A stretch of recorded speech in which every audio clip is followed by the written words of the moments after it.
की पेशकश है सुकुमार रॉय द्वारा रचित यातिन की चप्पलें। यातिन के लिए चप्पलें खरीद के ले आने के बाद उनके पिता ने उनसे कहा, इस बार अगर पहले की तरह इन्हें नष्ट किया तो फिर फटे हुए चप्पल ही पहननी पड़ेगी। यातिन को हर महीने एक नई चप्पल की जरूरत होती थी। उसकी धोती भी 2 दिन बीतने न बीतते ही फट जाती थी। वह किसी भी चीज को ठीक से संभाल के नहीं रख पाता था। उसके सभी किताबें भी बहुत जल्दी फट जाती थी। स्लेट में भी ऊपर से नीचे तक दरार रहती थी। स्लेट की पेंसिलें भी हमेशा हाथों से गिरते पड़ते टूट जाती थी। उसकी एक और बुरी आदत भी थी, वह पेंसिल के पिछले हिस्से को चबाता रहता था। चबाते रहने के कारण पेंसिल की लकीरें बादाम की छिलके की जैसे लगती थी। इसे देखकर एक दिन मास्टर साहिब ने पूछा था, तुम्हें घर में खाने के लिए खाना नहीं मिलता? नई चप्पल पहन के यातिन पहले दिन तो बहुत संभाल के सावधानी से चला। सीढ़ियों से धीरे धीरे उतरता था। चौखट लांघते समय कहीं ठोकर न लग जाए इस भय से सतके रहता था। लेकिन बस इतना ही। 2 दिन बाद तो वह फिर से अपने पुराने रूप में चला गया। चप्पल का मुंह छोड़ के तेजी से सीढ़ियों से आता जाता था और दिन में 10 बार खट से टकराने का सिलसिला शुरू हो गया। फलस्वरूप 1 महीना बीतते न बीतते चप्पल की एक तरफ का हिस्सा थोड़ा सा खुल गया। माँ बोली, अरे जरा मोची बुलवाकर इसकी सिलाई करवा लो, नहीं तो ये एकदम ही टूट जाएगी। लेकिन मोची बुलवाने की बात टालती ही रही। चप्पल का मुंह और खुलता गया। मगर यातिन एक चीज की बहुत ध्यान रखता था, वो थी उसकी पतंग। जो पतंग उसको पसंद आ जाती उसे जोड़ जाड़ कर जब तक संभव होता उससे टिकाए रखता। खेलने में वो अधिकांश समय पतंग ही उड़ाता था। इस आदत के कारण जाने कितने बार उसने डांट खाई है। पतंग फट जाने पर रसोई घर में जाके वो नए के लिए उत्पात मचाने लगता। पतंग की दुम लगाने के लिए या तो डोर बांधने के लिए कैंची की जरूरत पड़ती थी और इसीलिए माँ का सिलाई का डब्बा कंगाल देता था। पतंग उड़ाना शुरू होने के बाद उसे खाने पीने की भी होश नहीं रहती थी। पेड़ पर चढ़ने के समय उसकी धोती भी फट गई थी। ताप रखकर चप्पल पहनने के समय उसने ध्यान दिया कि चप्पल इतनी फट गई थी कि उसे पहनना भी मुश्किल था। लेकिन सीढ़ियाँ उतरते समय उसे ये बात याद नहीं रही। वो 2-3 सीढ़ियाँ लांघते हुए उतरने लगा। आखिरकार चप्पल का खुला हुआ मुंह इतना खुल गया कि वह सारे दांत निकाल के उसे चिढ़ाने लगा। वह जैसे ही आखिरी 3 सीढ़ियाँ लांघते हुए कूदा, वैसे ही उसके पैरों के नीचे सारी जमीन सट से खिसक गई। टूटी हुई चप्पल उसे बहुत ही तेजी से ना जाने शून्य में ना जाने कहाँ ले भागा, जिसका ठिकाना ही नहीं था। भागते भागते चप्पलें जब थमी तब यातिन ने देखा कि वह किसी अनजाने देश में पहुंच चुका था। वहां पर बहुत सारे मोचिया थे। वह सब यातिन को देख के उसके पास आ गए। इसके बाद उसके पैरों से फटी हुई चप्पलें निकाल के बड़े जतन से उन्हें झाड़ने लगा। उनमें एक जो सरदार जैसा था, उसने यातिन से कहा, तुम तो बड़े दुष्ट लगते हो। इन चप्पलों का क्या हाल कर दिया, जरा देखो तो। कुछ और होता तो बेचारों की तो प्राण ही निकल गई होती। यातिन का साहस तब तक थोड़ा लौट आया था। उसने कहा, तो चप्पलों में भी जान होता है क्या? मोचियों ने कहा, और नहीं तो क्या।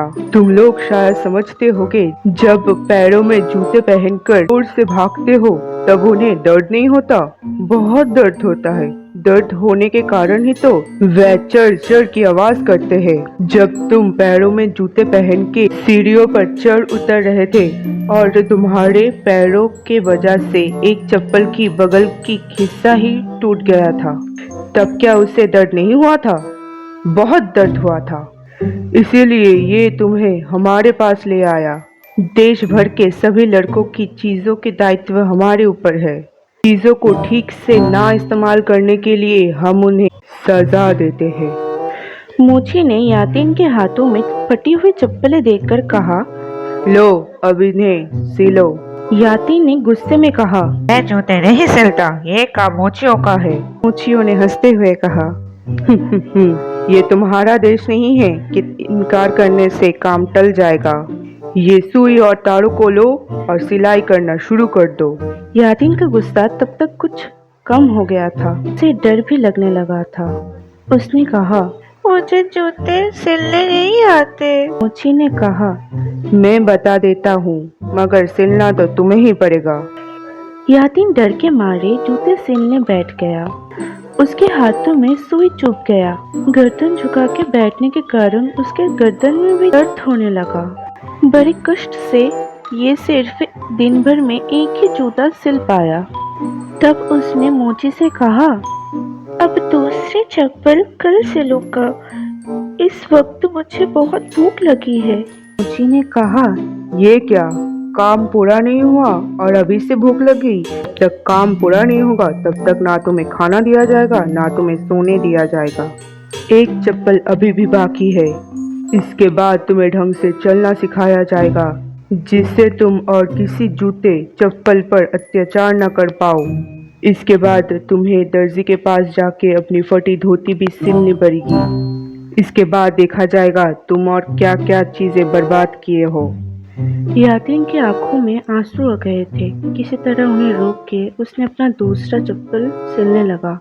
भाग्य से वो चप्पल ज्यादा टूटा नहीं था। उसके बाद वह मोची उसे लेकर एक पंचतीले मकान के सामने ले गए। उस मकान की सीढ़ी नीचे से सीधी 5वीं मंजिल तक चली गई थी। उन लोगों ने यातिन को सीढ़ियों के नीचे खड़ा करके कहा, जाओ एकदम सीधे 5वीं मंजिल तक चलो, फिर नीचे उतरो इत्मीनान से। एक एक सीढ़ी पर चढ़ना, फिर इसी तरह धीरे धीरे उतरना। यातिन 5वीं मंजिल तक सीढ़ियों को नापते हुए पहुंचा, फिर वह से उतरा। नीचे आने पर मोचियों ने कहा, ठीक नहीं हुआ, तुम 3 बार 2-2 सीढ़ियां एक बार ही चढ़ गए थे, 5 बार कूदे भी थे, 2 बार 3 सीढ़ियों को एक साथ छलांग भी लगाई थी। फिर से चढ़ो। याद रहे, ना तुम्हें कहीं उछलना है ना एक भी सीढ़ी लांघनी है। इतनी सीढ़ियां चढ़ने उतरने से यातिन के पैरों में दर्द होने लगा। वह इस बार धीरे धीरे ऊपर चढ़ा, धीरे धीरे ऊपर से नीचे उतरा। उन्होंने कहा, हाँ इस बार ठीक हुआ है, अब दर्जी के पास चलो। ये कह के वह उसे एक दूसरे मैदान में ले गई। वहाँ पे सिर्फ दर्जी ही थे जो बैठे बैठे कपड़े सिल रहे थे। यातिन को देखते ही उन्होंने पूछा, तुमने क्या फाड़ डाला? मोचियों ने कहा, देखो मैं अपनी नवी धोती बुरी तरह फाड़ी है। तभी दर्जी अपने सिर हिला के बोले, बड़ा अन्याय है, बड़ा अन्याय है, इसे जल्दी से सिलो। उनके अब ना कहने की भी हिम्मत नहीं हुई। एक सुई धागा लेकर अपनी फटी हुई धोती सिलने बैठ गया। उसने अभी 2 फंदे लगाई थे कि दर्जी ने चिल्ला के बोला, ऐसे सिलाई करते हैं, खोलो खोलो। बेचारा जितनी बार भी सिलाई करता उन्हें बार बार बोला जाता, खोलो खोलो। आखिरकार उसने रोते हुए कहा, मुझे बहुत भूख लगी है, एक बार मुझे घर जाने दो। मैं कभी अपने कपड़े नहीं फाड़ूंगी, मैं अपना छाता भी नहीं तोड़ूंगी। सुन के दर्जी हंसते हुए बोले, भूख लगी है तो तुम्हारे खाने लायक हमारे पास तो बहुत कुछ है। ये कह के वे अपने कपड़ों पे निशान लगाने वाले बहुत सारे पेंसिल लेकर आए। तुम्हें तो पेंसिल चबाना बहुत अच्छा लगता है, लो इन्हें चबाकर अपनी भूख मिटाओ, हमारे पास और कुछ भी नहीं है। ये कहकर वह फिर से अपने काम में लग गए और बेचारा यातिन रोते रोते जमीन पे लेट गया। तभी आसमान में सन करके न जाने कैसी आवाज आने लगी और यातिन ने जिस पतंग को बड़े शौक से ठीक किया था वो पतंग गोते लगाते हुए आसमान से नीचे आ गया।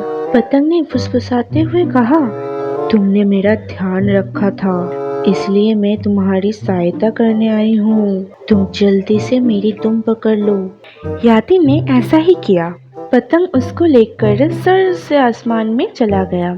शब्द सुन के अरे दर्जी अपने बड़े बड़े कैंचियों को लेकर पतंग की डोर को काटने भागे। अचानक पतंग और यातिन एक दूसरे को लिपट कर नीचे आने लगे। गिरते गिरते जैसे ही यातिन का सर जमीन से टकराया, अचानक जोर से चीख पड़ा। पतंग ना जाने कहाँ गायब हो गया था। यातिन ने देखा वह सीढ़ियों के नीचे पड़ा हुआ था और उसके सिर में जोर का दर्द होने लगा। कुछ दिनों की तकलीफों के बाद यातिन स्वस्थ हो गया।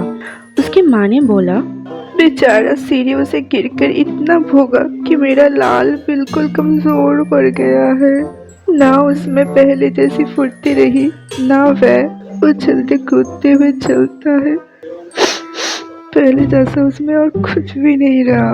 नहीं तो एक जूता उसने 4 महीने तक चला दी। सच्ची बात तो ये है, यातिन अभी तक उन दर्जियों और मोचियों को भूल नहीं पाया। अगर आपको हमारी ये वीडियो अच्छी लगी हो तो प्लीज़ लाइक शेयर सब्सक्राइब ज़रूर कीजिए।